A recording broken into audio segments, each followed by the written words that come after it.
नमस्कार, आप देख रहे हैं देश का सवाल। आपके साथ मैं हूं शुभ्रा सुमन। आइए चर्चा को बढ़ाते हैं, लेकिन उससे पहले चर्चा किस मसले पर है वो बताते हैं। एक और अफगानिस्तान में तालिबान सरकार आने के बाद से भारत की सुरक्षा चिंताएं बढ़ी हैं, तो दूसरी ओर तालिबान भारत के साथ अच्छे संबंधों की उम्मीद कर रहा है। तालिबान पाकिस्तान को अपना घर बता रहा है तो हिंदुस्तान से दोस्ती का हाथ बढ़ा रहा है। लेकिन ऐसी सरकार जिसमें मंत्री आतंकी हो और सोच तालिबानी हो, उससे बात किस तरह की जा सकती है? और यही नजरिया आज ऑल पार्टी मीटिंग के दौरान सरकार और विपक्ष दोनों का देखने को मिला, जहां एक सुर में सभी ने सरकार का साथ दिया और तालिबान से फिलहाल दूरी बनाए रखने और वेट एंड वॉच की पॉलिसी अपनाने को कहा है। सरकार का भी फोकस फिलहाल भारतीयों को सुरक्षित अफगानिस्तान से बाहर निकालने को लेकर है। यानी भारत की डिप्लोमेसी एकदम क्लियर है कि आतंक के साथ नो टॉक। अफगानिस्तान में आतंकी सरकार और भारत की रणनीति को लेकर हम चर्चा करेंगे अगले 1 घंटे तक। लेकिन उससे पहले विदेश मंत्री एस जयशंकर ने सर्वदलीय बैठक को लेकर क्या कहा है वो आपको सुनवाते हैं।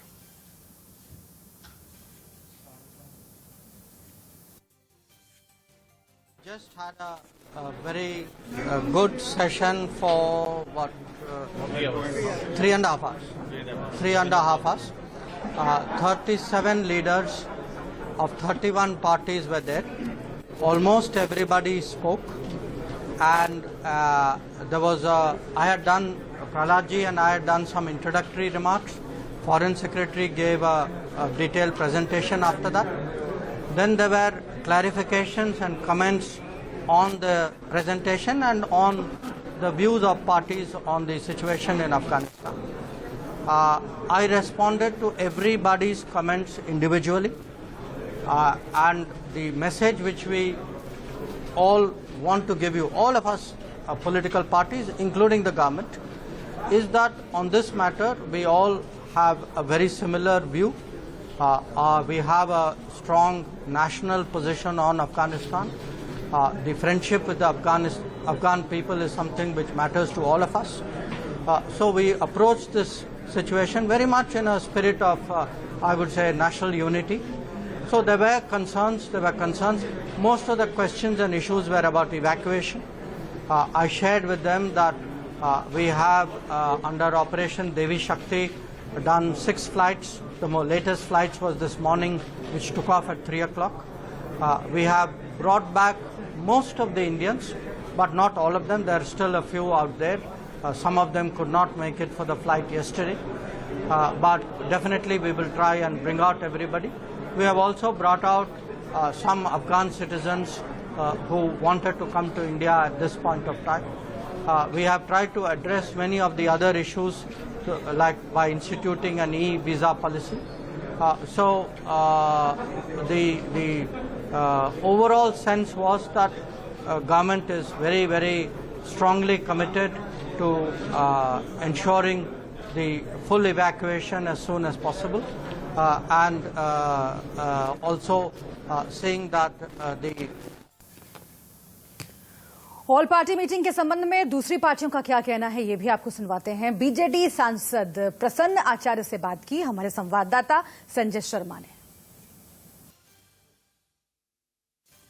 दलीय बैठक में आज आप लोगों को क्या आश्वासन दिया विदेश मंत्री जी ने, और क्या आप सरकार के प्रयासों से संतुष्ट हैं, पूरी तरह से सेटिस्फाई? देखिए, विदेश मंत्री जी ने ये आश्वासन दिया कि जितना भी भारतीय वहाँ फंसे हुए हैं उनको लाने का प्रक्रिया जारी है। बाकी भी जो फंसे हुए हैं उनको लाया जाएगा, और न केवल भारतीय, जो अफगानी नागरिक भी हैं, जो हमारे प्रोजेक्ट में काम करते थे, इंडियन एम्बेसी में काम करते थे, और जो भी आना चाहेंगे उनको भी वीसा दे करके लाने का प्रयास किया जा रहा है।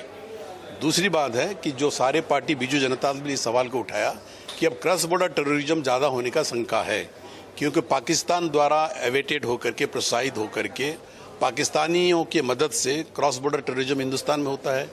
अब पाकिस्तान खुलेआम तालिबान को समर्थन देता है, और तालिबानियों के पास अभी काफ़ी हथियार आ चुका है, अमेरिकन हथियार आ चुका है, और कुछ जो अफगान का जो रिजर्व आर्म फोर्सेस उसका हथियार उन्होंने कैप्चर कर लिया है। तो अगर ये नेक्सस काम करेगा तो हमारे ऊपर आपदा आ सकता है। तो हमने ये शंका जताया और सरकार ने पूरा आश्वासन दिया कि इस बारे में सरकार संपूर्ण सचेतन है और संपूर्ण तैयार है।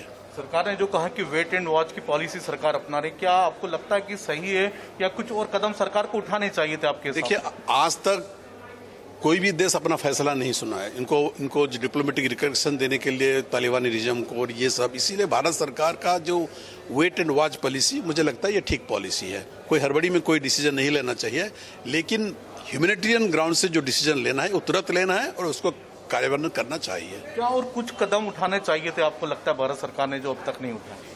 देखिए, कई लोगों का ये सलाह था कि इंडियन एम्बेसी को आप पहले से क्यों बंद कर दिया, जबकि इतने भारतीय वहाँ फंसे हुए थे, तो उनको लाने से पहले क्यों एम्बेसी को क्लोज कर दिया गया, उसका भी स्पष्टीकरण सरकार ने दिया है। तो भारत ही नहीं बल्कि दुनिया के और भी कई देश हैं जो कि वेट एंड वॉच की पॉलिसी तालिबान सरकार को लेकर बनाए हुए हैं, लेकिन सबसे बड़ी चिंता अगर इस वक्त कोई बनी हुई है तो वो अफगानिस्तान के आम लोगों के प्रति है, और वो लोग जो एयरपोर्ट्स के बाहर हैं, इंतजार कर रहे हैं, और कई तरह की खबरें आ रही हैं जिसको लेकर के तमाम देश चिंतित भी हैं और कई एक्शन भी ले रहे हैं। चर्चा की हम शुरुआत करते हैं, समझने की कोशिश करेंगे कि आखिर यहां से वेट एंड वॉच की जो पॉलिसी सरकार अपना रही है, तालिबान के साथ किसी भी तरह का कम्युनिकेशन करना या फिर अफगानिस्तान के नागरिकों के हक को सुनिश्चित करना, इस दिशा में अगर बढ़ना है तो किन किन बातों का ख्याल रखना पड़ेगा। कुछ खास मेहमान हमारे साथ जुड़े हुए हैं। हमारे साथ गुलरेज शेख जुड़ गए हैं बीजेपी की ओर से, आपका बहुत स्वागत है। जावेद गफ्फारी हमारे साथ जुड़ रहे हैं सीधे पाकिस्तान से, वहां के वरिष्ठ पत्रकार हैं, बहुत स्वागत आपका। दीपक वोरा जी हमारे साथ रहेंगे इस पूरी चर्चा में, पूर्व राजनयिक हैं, आपसे बहुत कुछ समझने को मिलेगा दीपक जी। और उसके साथ ही आलोक मेहता हमारे साथ जुड़ रहे हैं, एडिटोरियल डायरेक्टर इंडिया न्यूज। आप सभी का बहुत बहुत स्वागत है। लेकिन शुरुआत में गुलरेज शेख साहब आपसे करना चाहती हूं, बहुत ही अहम मीटिंग आज हुई है, इस मीटिंग का इंतजार था, और जयशंकर साहब ने जो बातें कही हैं वो वाकई एक उम्मीद जगाती हैं कि आगे जब पॉलिसीज बनेंगी तालिबान को लेकर तो सब एकजुटता दिखाएंगे। और इस जयशंकर ने यह कहा भी है कि विपक्ष भी साथ में है, वेट एंड वॉच की पॉलिसी अपनाई जा रही है भारत सरकार की ओर से, लेकिन प्राथमिकता यह है कि वहां से लोगों को निकाला जाए। अफगानिस्तान में जो भारतीय फंसे हुए हैं, निकाला भी गया है, निकाला जाएगा। और कम से कम अगर इसे इस तरीके से देखें, इसी तरीके की कुछ पॉलिसी जो G7 की बैठक हुई थी उसके बाद जो ब्रीफिंग हुई उसमें भी अमेरिका, ब्रिटेन जैसे देशों की रही। अमेरिका ने साफ तौर से कहा कि हम देखेंगे पहले कि वो क्या करते हैं, उसके बाद हम क्या करेंगे वो तय करेंगे। लेकिन जिस तरह की तस्वीरें गुलरेज शेख साहब अफगानिस्तान से आ रही हैं, जिस तरीके की क्रूरता, दमन की तस्वीरें आ रही हैं, जीन्स पहनने पर लात घूंसों से मारना, लड़कियों को वापस लौटा देना, दफ्तरों से स्कूल नहीं जाने देना, पत्रकार की पिटाई की, टोलो न्यूज के पत्रकार की पिटाई की खबर आई है आज। क्या आपको लगता है कि वेट एंड वॉच की जो पॉलिसी है उसका कोई फायदा मिलेगा? तालिबान को लेकर अगर उम्मीद जताई जा रही है कि वो बदलेगा, तो क्या ये समझना थोड़ा सा क्रिटिकल है? देखिए सुमन, सबसे पहली बात तो मुझे खुशी है इस बात की कि पूरा विपक्ष और सरकार एक साथ खड़े हैं इस अहम जो हमारे जियोपॉलिटिकल, मैं तो केवल फॉरेन पॉलिसी नहीं बोलूंगा, जो ये जियोपॉलिटिकल मसला है, इसके ऊपर हमारे साथ सरकार भी है और हमारे साथ जो विपक्ष भी है, तो ये बहुत अच्छी बात है। दूसरी बात, जहां तक आप कह रहे हैं कि हमको जो तस्वीरें दिख रही है, डेफिनेटली तस्वीरें दिल दुखाने वाली है और चिंता पैदा करने वाली है, लेकिन सबसे जो प्रायोरिटी है कि जो हिंदुस्तानी वहां पर हैं अभी भी, उनको घर वापस लाना है, स्वदेश लाना है, ताकि उनका कुशल मंगल एंश्योर किया जा सके।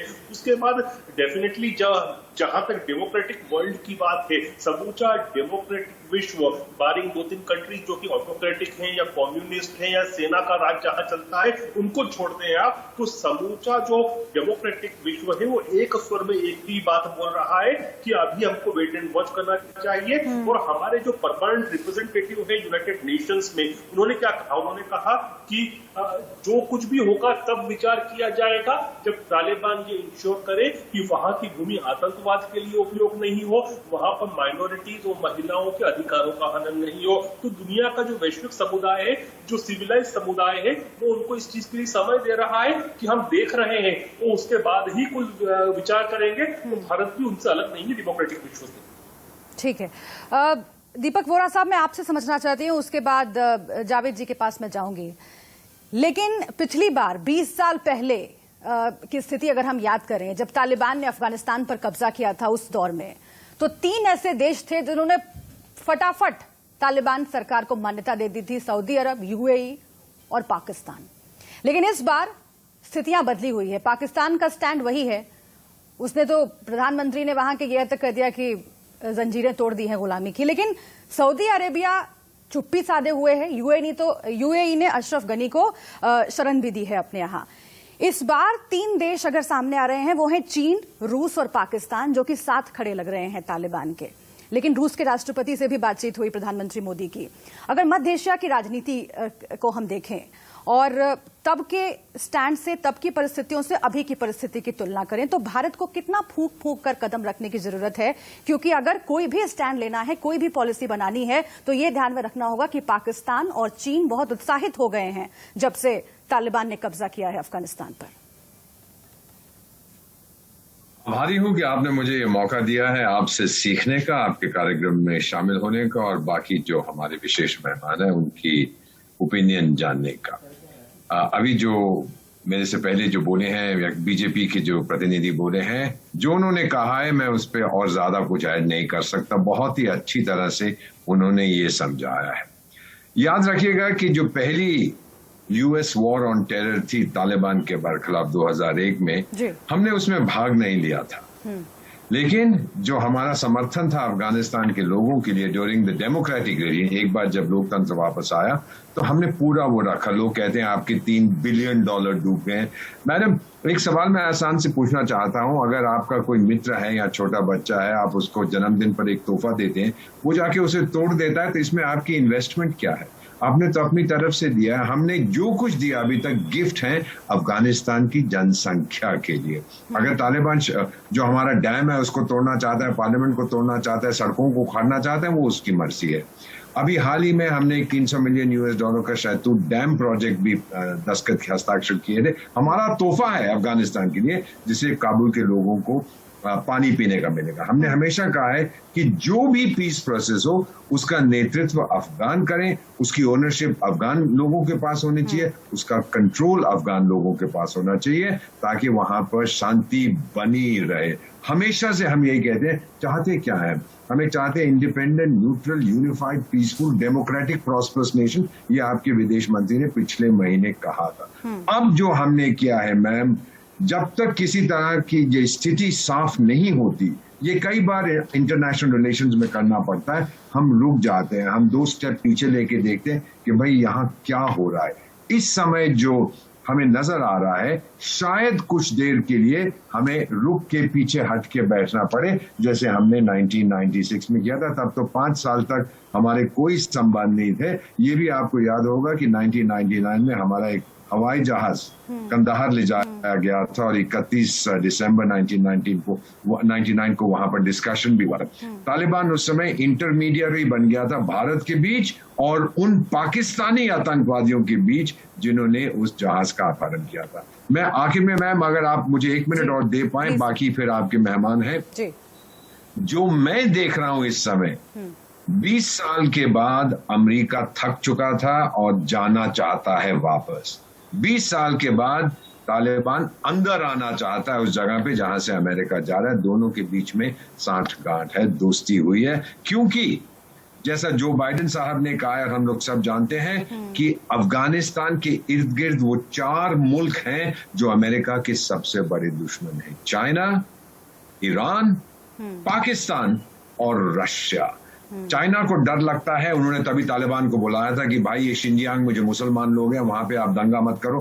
तालिबान जरूर दंगा करेगा, जिस तरह से उन्होंने सोवियत संघ के बरखिलाफ मुजाहिदीन लड़े थे कि आप तो भगवान में विश्वास नहीं करते, हम तो मुस्लिम हैं। चाइना के लोग भी, चाइना की सरकार विश्वास नहीं करती। शिंजियांग में जरूर मुसीबत हो। ईरान फिर क्या होगा कि चाइना का ध्यान शिंजियांग में जाएगा, ईस्ट चाइना, साउथ चाइना से मिल। ईरान में भी दंगा होगा बॉर्डर पर, ईरान का ध्यान इस तरफ आ जाएगा बॉर्डर पे, ईस्ट को। जो मिडिल ईस्ट में ईरान खेल रहा है वो हट जाएगा वहां से और इजराइल भंगड़ा करेगा। तीसरा मैम, पाकिस्तान जिसने हमेशा धोखा दिया है, अब जो एक अंग्रेजी में कहावत है कि it is not the dog, कुत्ता नहीं है जो पूंछ हिला रहा है, अब पूंछ कुत्ते को हिलाएगी, the tail will be wagging the dog. और पाकिस्तान ये समझ जाएगा कि ना तालिबान सरकार, ना कोई सरकार डूरंड लाइन को कभी एक्सेप्ट करेगी एज बॉर्डर। डूरंड लाइन तो एक इमेजिन। और चौथी चीज, सेंट्रल एशियन रिपब्लिक्स में दंगा होगा, इस्लाम रेडिकल मूवमेंट्स जाएंगी और रशिया फिर खींच के आएगा। अगर रशिया ने एक बार फिर कदम रख लिया अफगानिस्तान में,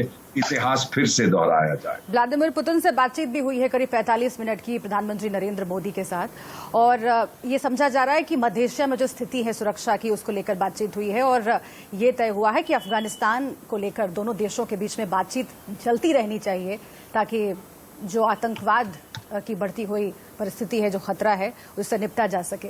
रूस की भूमिका पर भी बात करेंगे, लेकिन जो सवाल खड़ा किया है पाकिस्तान को लेकर दीपक वोरा जी आपने, उसे लेकर मैं जावेद गफ्फारी जी के पास जाती हूं। और गफ्फारी जी, आपको तो मालूम ही है कि आपसे सवाल क्या होने वाला है, और उस तरफ इशारा दीपक जी ने भी कर दिया है। पूरा विश्व एक तरफ इस बात को लेकर चिंतित है कि अफगानिस्तान का भविष्य अब क्या होगा, वहां की जनता का भविष्य अब क्या होगा। पत्रकारों के साथ मारपीट हो रही है, महिलाओं को स्कूल जाने से रोका जा रहा है। तालिबान के प्रवक्ता ज़बीउल्लाह साहब आ जाते हैं और उन्होंने ये कह दिया कि शरीयत के हिसाब से अगर आपका प्रोफेशन है तो छोड़ना पड़ेगा। इस तरीके की भाषा तालिबान ने बोलनी शुरू कर दी है। लेकिन आप लोगों की प्राथमिकता जो है वो न कभी पहले अफगानिस्तान की जनता, खैर मुझे तो लगता है कि जब प्रधानमंत्री इमरान खान आकर के कहते हैं कि गुलामी की जंजीरें तोड़ी हैं, तो आपके देश की जनता भी समझ रही होगी कि आपकी प्राथमिकता जनता का हित है ही नहीं, किसी न किसी तरीके से आतंकवाद को पोषित करना है, ताकि आसपास के जो मुल्क हैं उनके लिए दिक्कत पैदा की जा सके। अफगानिस्तान की जनता के लिए जरा सा भी आप लोगों को चिंता होती है, या आपकी सरकार को? आपकी सरकार के लिए मैं पूछ रही हूं आपसे, जावेद जी। जी, आप मेरी सरकार के लिए पूछ रही हूँ। और जब बात करते हैं जावेद साहब, आपकी आवाज ठीक से नहीं पहुंच रही।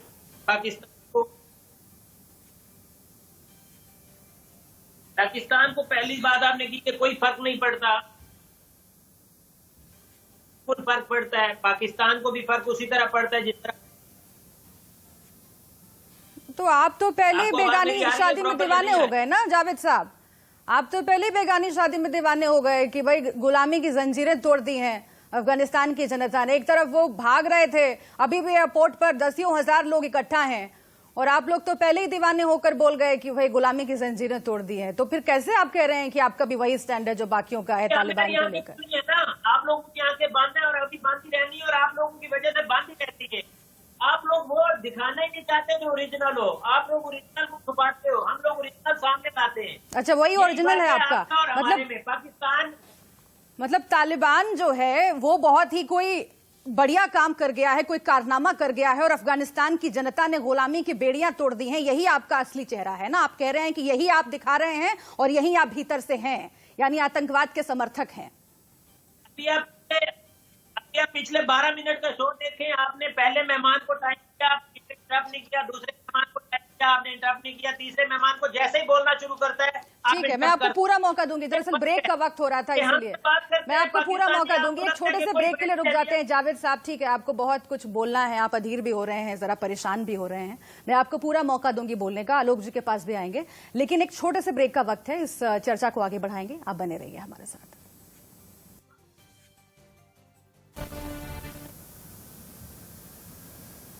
अफगानिस्तान के हालात को लेकर आज सर्वदलीय बैठक हुई है, और इस सर्वदलीय बैठक में सर्वसम्मति इस बात पर बनी है कि वेट एंड वॉच की स्थिति में अभी रखा जाए पॉलिसी को, और आगे ये देखा जाए कि तालिबान का रुख क्या होता है। लेकिन तालिबान का रुख क्या बदलेगा, इसको लेकर जो सबूत सामने आ रहे हैं, जो वीडियो, जो खबर सामने आ रहे हैं, वो कुछ और ही बयां कर रहे हैं। और इसी पर हम चर्चा करते हैं कि आगे किस तरीके से भारत का रुख हो और होना चाहिए।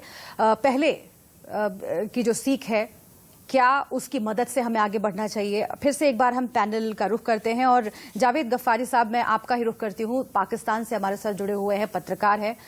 जावेद गफ्फारी साहब, अपनी बात जरूर पूरी कीजिए। मैं बिल्कुल छोटे में आपके सामने एक प्रश्न रख देती हूं, और सवाल ये है कि तालिबान के प्रवक्ता जब कहते हैं, तालिबान के प्रवक्ता कहते हैं कि पाकिस्तान तो हमारा घर है, हमारा दूसरा घर है, तो पाकिस्तान के नागरिक होने के तौर पर और एक पत्रकार होने के तौर पर क्या आपको अफसोस होता है कि एक आतंकवादी संगठन जिस पर पूरे दुनिया की निगाहें हैं, जो बर्बर है, कट्टर है, वो कह रहा है कि पाकिस्तान उसका घर है?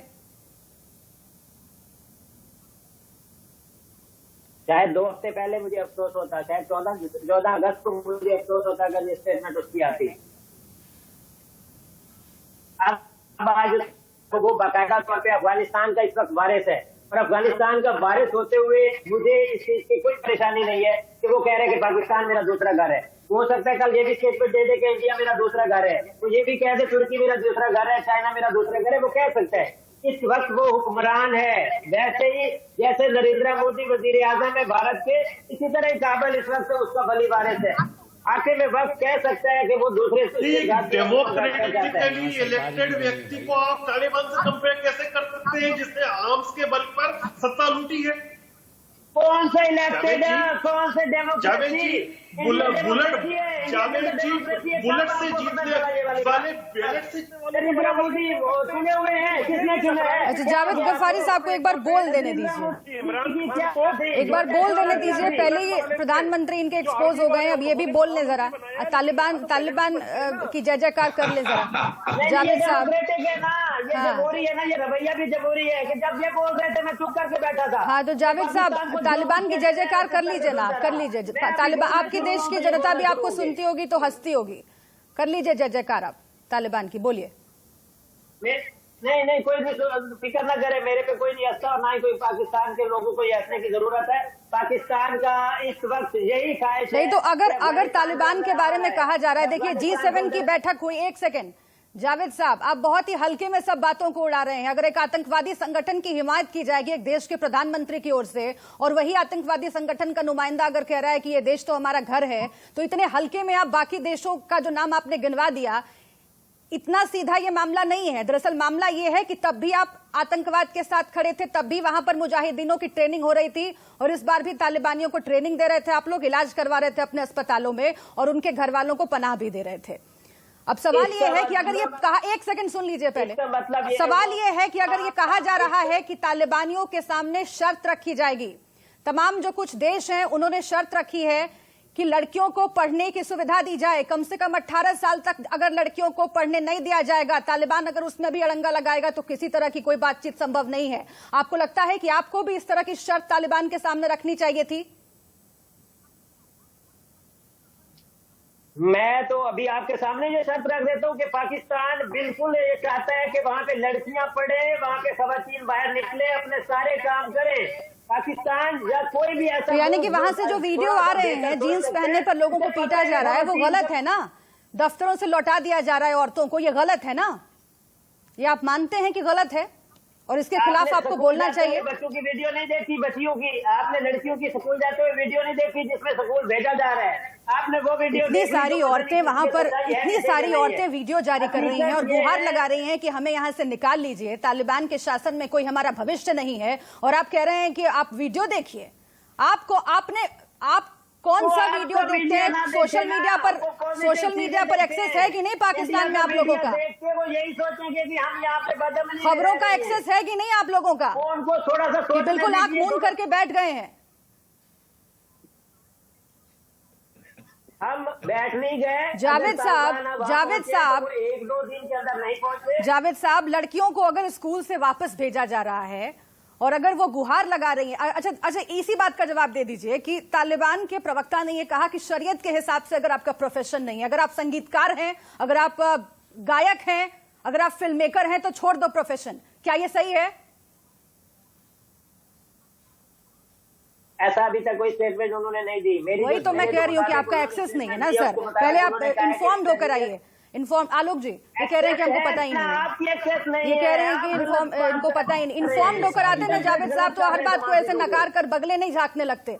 एक सेकंड, अब आपको कुछ पता ही नहीं है तो क्या पूछूं मैं आपसे? आलोक जी। शुभ्रा जी, मेरा ख्याल है कि जावेद साहब यदि देखेंगे दुनिया का कोई भी टेलीविजन, बात ही गलत कर रही तो मैं कैसे भारत का नहीं बाहर का भी देख लीजिए, वहाँ की महिलाएं बच्चे किस तरह से एयरपोर्ट के पास चीख पुकार रहे हैं, महिलाओं के घर में जाकर के लूटा जा रहा है, और आप कह रहे हैं कि महिलाएं सुरक्षित है।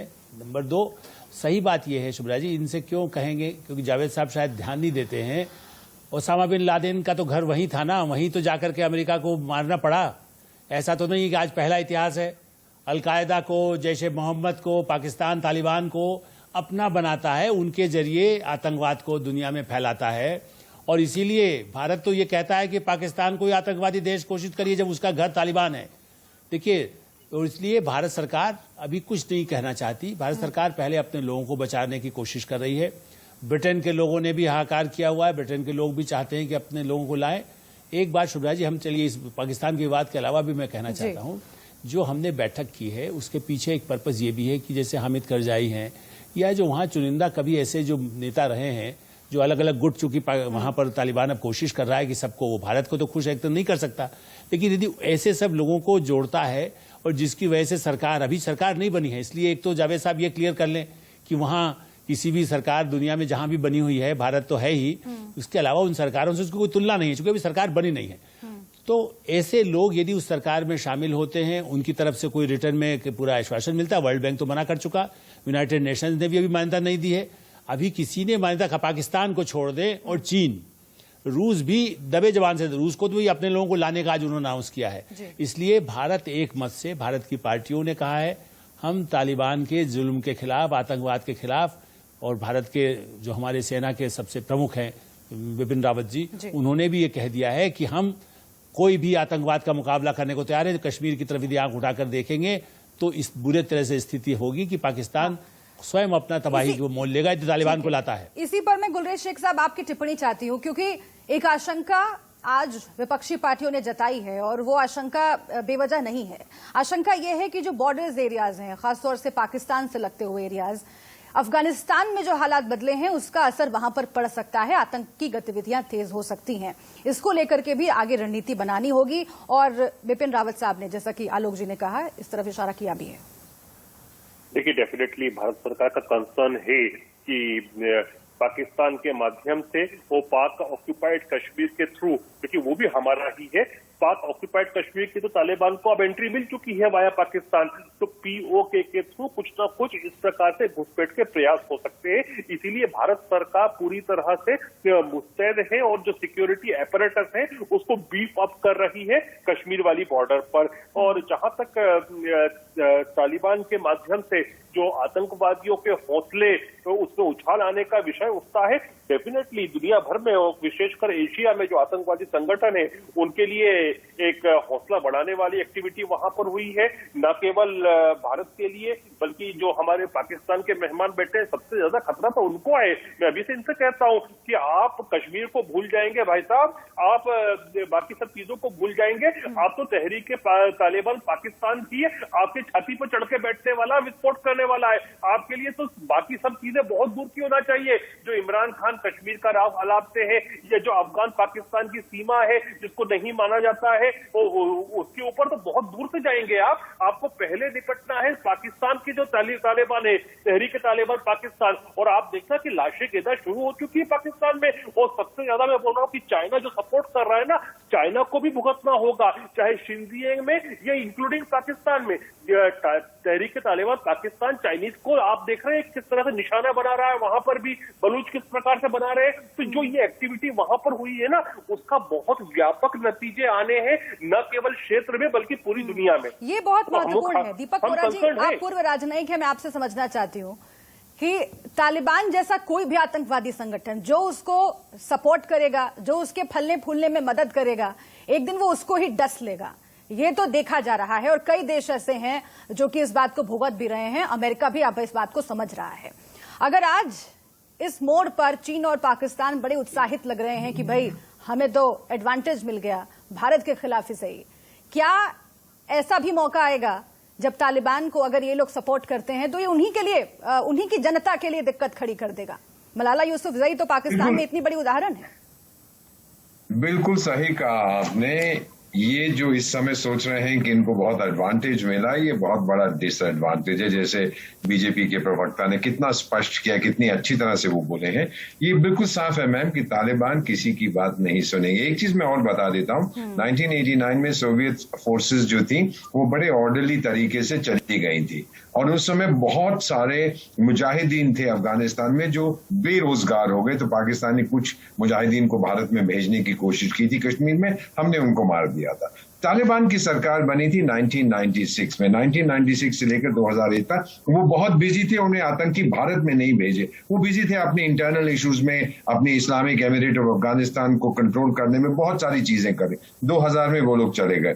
तो मैडम ये जो डॉक्टर विक्टर फ्रैंकेनस्टाइन, जिसका दूसरा नाम पाकिस्तान है, आपने जो हैवान बना दिया है, अब हैवान के पास अमेरिकी या ब्रिटिश या जर्मन खून नहीं है पीने के लिए, अब वो आपका खून पिएगा। और ये तारीखे तालिबान के जो 5000 आपने कैदी रिहा करवा दिए थे काबुल में, सरकार को कहकर, उसमें तहरीके तालिबान के बहुत सारे लड़ाकू थे, अब वो आके तांडव करेंगे आपके देश में, क्योंकि वो सहमत नहीं है कि during American war on terror के दौरान पाकिस्तान ने इस अफगानिस्तान में मुसलमान लोगों को मारा था। वो कहते हैं आप किस तरह के मुसलमान हैं, अपने भाइयों को मार रहे हैं। तो पाकिस्तान को बहुत डरना चाहिए, और इस समय अगर पाकिस्तान के हित में कोई चीज है तो भारत से मदद मांगे कि आप आतंकवाद से लड़े हैं, आप हमें बताएं कैसे इसको हम कंट्रोल करें। लेकिन मेरे को लगता है कि इतनी हॉस्टिलिटी है, इतना गुस्सा है, इतने उनके अंदर परेशानी है भारत के प्रति कि ये कभी मानेंगे नहीं कि आतंकवाद को इन्होंने प्रोत्साहित किया। अब उसे कंट्रोल कैसे। जाते वक्त मैम मेरे पीछे ये तस्वीर देख लीजिए, ये एयरपोर्ट के बाहर हजारा लड़की है, मैं रोज इस तस्वीर को देखता हूँ। ये मेरी पोती की, मेरी ग्रैंड डॉटर 8 साल की, ये बच्ची हजारा 7-8 साल की, एयरपोर्ट के बाहर लाइन लगा के खड़ी है। दिल टूटता है जब मैं इस तस्वीर को देखता हूँ, चेहरा भी दोनों का मिलता है, बहुत बुरा लगता है। अफगान लोगों ने क्या किया है, तालिबान ने किया है, अफगान की सरकार ने किया है, पाकिस्तान ने किया है, अमेरिका ने किया है, इन बच्चों ने। मैं आपके पास लौटती हूँ सर, इसी का जवाब मैं चाहती हूँ जावेद गफ्फारी जी आप दीजिए, क्योंकि आपके सामने तो इतना बड़ा उदाहरण है। जिस दौर का जिक्र वोरा साहब कर रहे हैं, उसी दौर में अफगानिस्तान के से लगे हुए जो पाकिस्तान के इलाके हैं, वहां पर तालिबान ने किस तरीके से तांडव मचाया था, और आज तक उसके निशान बाकी हैं। मलाला यूसुफजई के साथ जो किया था तालिबान ने, उसको कौन भूल सकता है। और मलाला ने भी अफगानिस्तान में बदलते हुए हालात को लेकर, वहां की महिलाओं को लेकर चिंता जाहिर की है। आपको अपनी बेटी की आवाज भी नहीं सुनाई पड़ती है।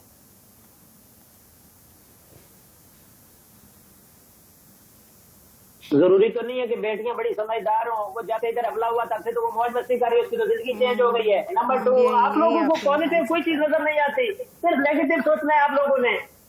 इंडिया को कोई कश्मीर में आपको मुजालिम नहीं नजर आते, आजाद आपको कहते हैं आप कह रहे हैं जावेद साहब, आप बात ही ऐसी कर देते हैं ना कि आपको टोकना पड़ता है। जावेद साहब आप बात ही ऐसी कर देते हैं, मतलब मलाला यूसुफजई जिसने लड़कियों की पढ़ाई के लिए इतना आगे बढ़कर काम किया, वो आपको समझदार नहीं लग रही हैं, वो आपको समझदार नहीं लग रही हैं, है ना। मलाला यूसुफजई जिन्होंने इतना काम किया लड़कियों की पढ़ाई के लिए और आज भी आवाज उठा रही है, वो आपको समझदार नहीं लग रही है। मतलब ये भी आपकी यही मानसिकता है क्या जावेद साहब? जर्मनी की चांसलर जो है महिला है। जावेद साहब आप लोगों की महिलाओं के प्रति यही सोच है क्या? क्योंकि आपने शुरुआत में ही मलाला यूसुफजई की समझदारी को ही खारिज कर दिया। ये कौन सी मानसिकता है? क्या यही मानसिकता तालिबान से मेल जोल खाती हुई है, इसलिए आप लोग दीवाने हुए जा रहे हैं? मलाला से तो हो सकता है आप भी ज्यादा सियान नहीं हो, तो मैं क्या कहूँ कि आप पागल है, मलाला अच्छी है, कैसी बात करती है। देखिए अब आप अपनी भाषा पर भी कंट्रोल नहीं रह गया। अब मलाला ने एक सेकंड रुक जाइए, मैं टिप्पणी वोरा साहब आपसे लेना चाहती हूँ। क्या जवाब दिया जाए इस बात का? अब इनको मलाला यूसुफजई की समझदारी पर शक है और पता नहीं पागल जैसे शब्दों का इस्तेमाल कर रहे हैं, क्या जवाब दिया जाए? वोरा साहब, पीएचडी है, ध्यान से वोरा साहब, हम लोगों को भारतीय विदेश सेवा में गाली देने की ट्रेनिंग नहीं दी जाती। हम लोग हमेशा बड़े प्यार से बात करते हैं और इस प्रकार के शब्दों का प्रयोग नहीं करते। आप देख सकते हैं इनके अंदर गुस्सा कितना है, इनको कितना बुरा लग रहा है कि भारत कहां पहुंच गया, हम कहां फंसे हुए हैं। पूरी दुनिया कहती है कि पाकिस्तान आतंकवाद का सेंटर है। अगर ये बात है मैम, तो गाली गलौज से कुछ नहीं होगा, प्यार से आप बात करिए। आपकी भाषा तो देख ली ना हमने सर। जावेद साहब आपकी भाषा तो देख ली, अब सुन लीजिए जरा वोरा साहब को। आपकी भाषा तो देख ली, आपको मैंने मौका दिया, आप गाली गलौज पे उतर आए। जावेद साहब कुछ करना, इसलिए ऐसी भाषा बोल रहे हैं। वोरा साहब जल्दी से पूरा कीजिए, वक्त बहुत कम है। नहीं, मैं बस यही कहना चाहता था कि इस तरह की गाली गलौज से कुछ नहीं होगा। अपने गरेबान में झांक के देखिए, आपकी गलतियां हैं। आपने एक जानवर को पाला है, वो जानवर तहरीके तालिबान के रूप में वापस आके बिल्कुल। और सबसे बड़ी प्राथमिकता भी यह है कि अफगानिस्तान के लोगों का हित सुनिश्चित किया जाए, खासतौर से वहां की महिलाएं जिनका भविष्य तालिबान के राज में अधर में है, उनके भविष्य को ध्यान में रखा जाए पॉलिसी बनाने से पहले। बहुत शुक्रिया आप सभी का हमसे बातचीत करने के लिए, इस चर्चा में जुड़ने के लिए। एक छोटे से ब्रेक का यहां पर वक्त हो गया है। तमाम अहम खबरें जारी हैं इंडिया न्यूज पर, रहिएगा हमारे साथ।